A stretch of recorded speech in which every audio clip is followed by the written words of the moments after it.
പ്രിയ ശ്രോതാക്കളെ പ്രണാമം. വയലാർ കുറിച്ച ഓരോ ഗാനങ്ങൾക്കും കലാതീതമായ സൗന്ദര്യമുണ്ട്. അത്രയ്ക്ക് ലാവണ്യപൂരിതമാണ് ഓരോ ഗാനങ്ങളും. വയലാർ ഗാനങ്ങൾ മലയാളിയിൽ നിറഞ്ഞു നിൽക്കുകയാണ് അല്ലേ? അതൊരു മലയാളിയുടെ സാംസ്കാരിക ചിഹ്നമായി അടയാളമായി മാറിയിരിക്കുകയല്ലേ? ഇന്ന് നമ്മൾ കൊടിയിറക്കുന്ന കൊട്ടാരം വിൽക്കാനുണ്ടെന്ന ചിത്രത്തിൽ വയലാർ വിരിയിപ്പിച്ച മനോഹര സൗഗന്ധിക പുഷ്പങ്ങളിൽ ഒരു കുസുമത്തെ നമ്മൾ നുള്ളിയെടുക്കുകയാണ്.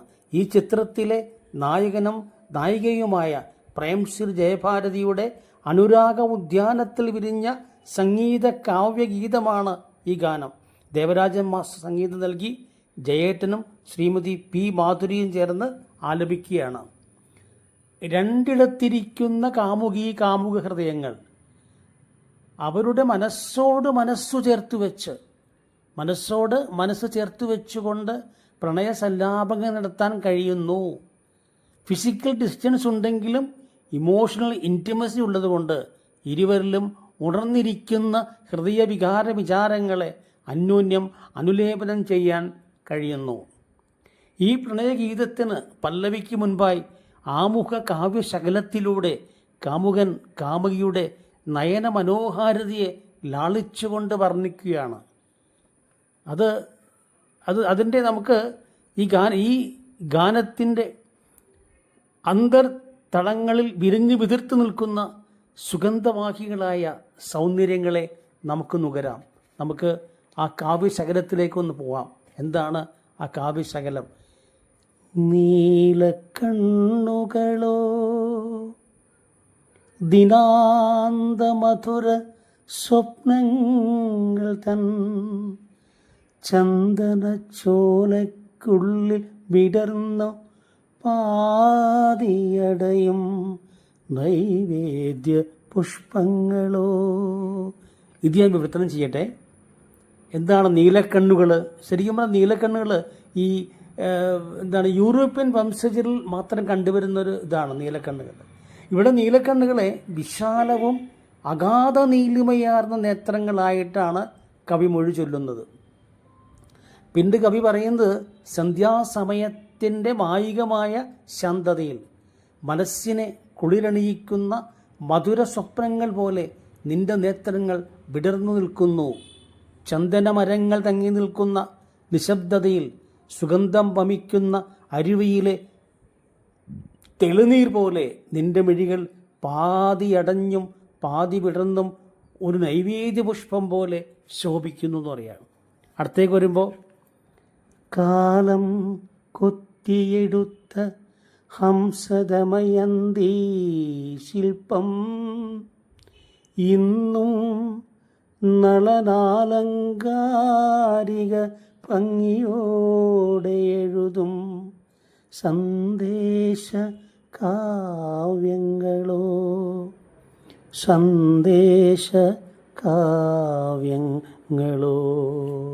നമുക്ക് നോക്കാം.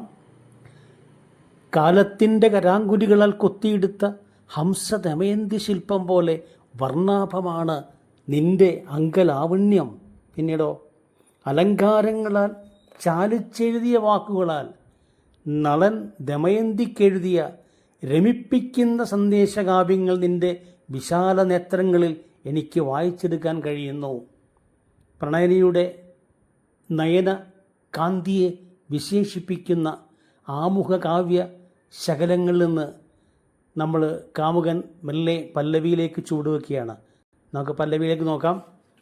തൊട്ടേനെ ഞാൻ മനസ്സുകൊണ്ട് കെട്ടിപ്പിടിച്ചേനെ ഞാൻ ഈ ചിത്രത്തൂണിലെ പ്രതിമ പോലെ മാറിൽ ഒട്ടിപ്പിടിച്ചേനെ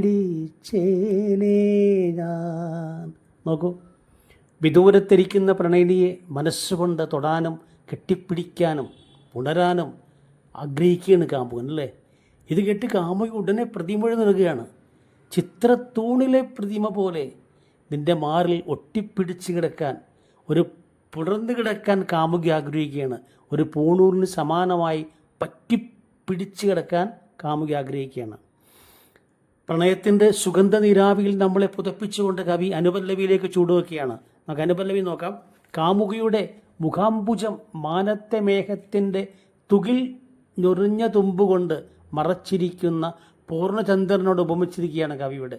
നമുക്ക് നോക്കാം എന്താണ് പറയുന്നതെന്ന്. മുന്നിൽ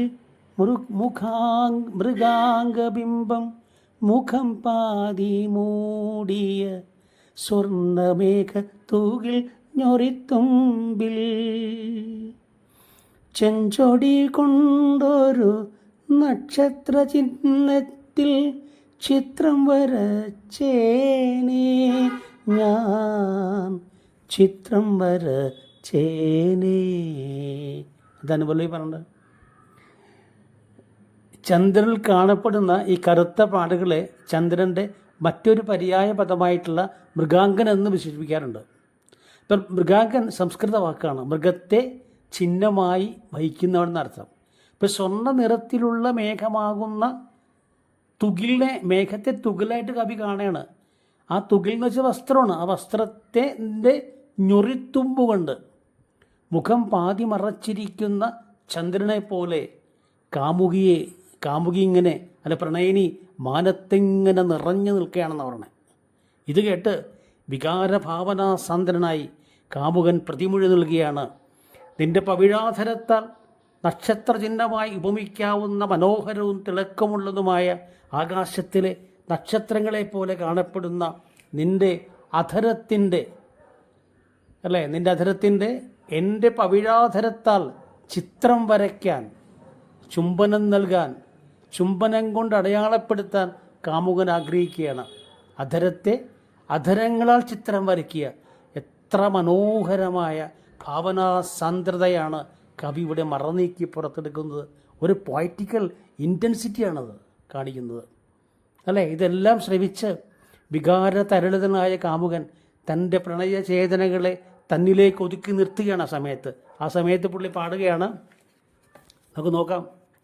മോഹം മനസ്സിനുള്ളിൽ സ്വരപ്പെടുത്തുന്നൊരീ മൗനസംഗീതത്തിൻ ചിറകൊതുക്കി. കണ്ടോ, അദ്ദേഹം പറഞ്ഞോ, എൻ്റെ മോഹങ്ങളും കനവുകളും പൂക്കുന്ന ഈ രാവിൽ എൻ്റെ ഉയിരിൻ്റെ മോഹസ്വപ്ന രാഗതാളങ്ങൾ എല്ലാം പക്ഷി തൻ്റെ ചിറകുതിച്ചു വെച്ചിരിക്കുന്നത് പോലെ അതിന് സമാനമായി മിഴിപ്പൂട്ടിയിരിക്കുകയാണെന്ന്. കനലായ ഉള്ളിൽ നീറുന്നുണ്ടെങ്കിലും ആ നീറ്റലിനെ മൗന സംഗീതമാക്കി അവൻ മാറ്റുകയാണ്. ഇത് കേട്ട് വികാരധീനായി മാറിയിരിക്കുന്ന കാമുകി പ്രതിമൊഴി നൽകുകയാണ്. എന്താ പറയണത്?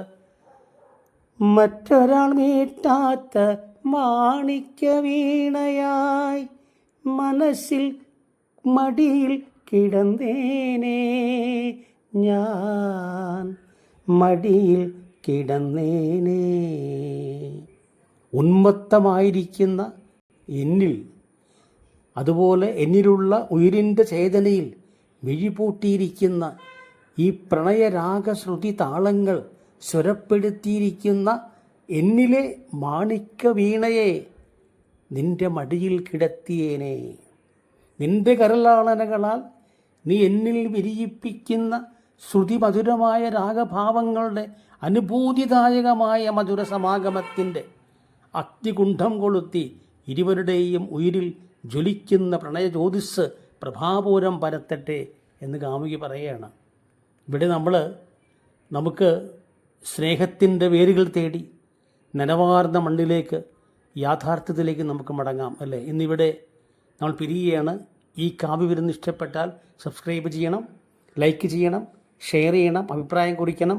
ഏവർക്കും സുഖശുഭരാത്രി നടന്നുകൊണ്ട് ഈ ഗാനം ഒന്ന് ആലപിക്കുകയാണ്. നീലക്കണ്ണുകളോ ദിനാന്ത മധുര സ്വപ്നങ്ങൾ തൻ ചന്ദനച്ചോലയ്ക്കുള്ളിൽ വിടർന്നു പാതിയടയും നൈവേദ്യ പുഷ്പങ്ങളോ കാലം കൊത്തിയെടുത്ത ഹംസ ദമയന്തി ശില്പം ഇന്നും നളനാലങ്കാരിക ഭംഗിയോടെ എഴുതും സന്ദേശ കാവ്യങ്ങളോ സന്ദേശ കാവ്യങ്ങളോ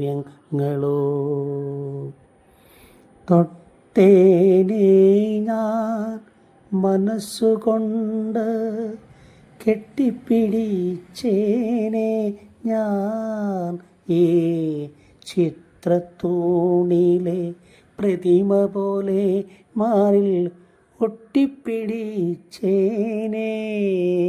ഞാൻ തൊട്ടേനെ ഞാൻ മനസ്സുകൊണ്ട് കെട്ടിപ്പിടിച്ചേനെ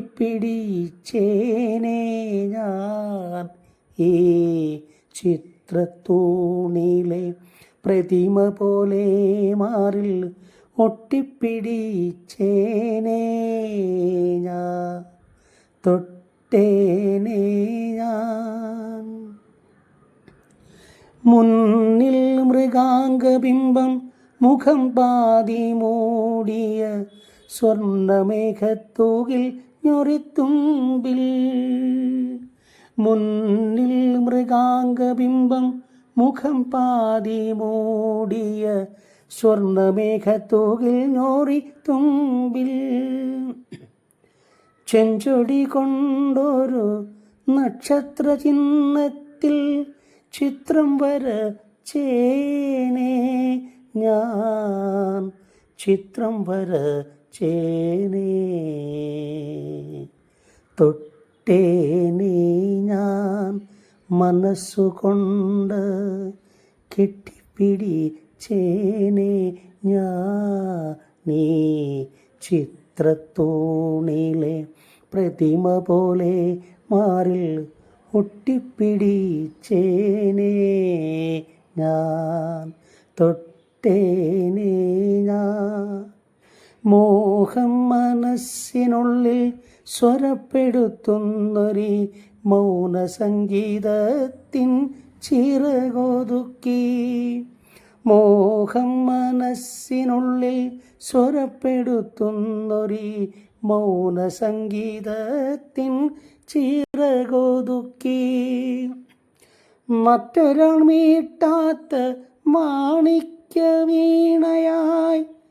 മടിയിൽ കിടന്നേനെ ഞാൻ മടിയിൽ കിടന്നേനെ തൊട്ടേനെ ഞാൻ മനസ്സുകൊണ്ട് കെട്ടിപ്പിടിച്ചേനെ ഞാൻ ഈ ചിത്രത്തൂണിലെ പ്രതിമ പോലെ മാറിൽ ഒട്ടിപ്പിടിച്ചേനെ ഞാൻ തൊട്ടേനെ ഞാൻ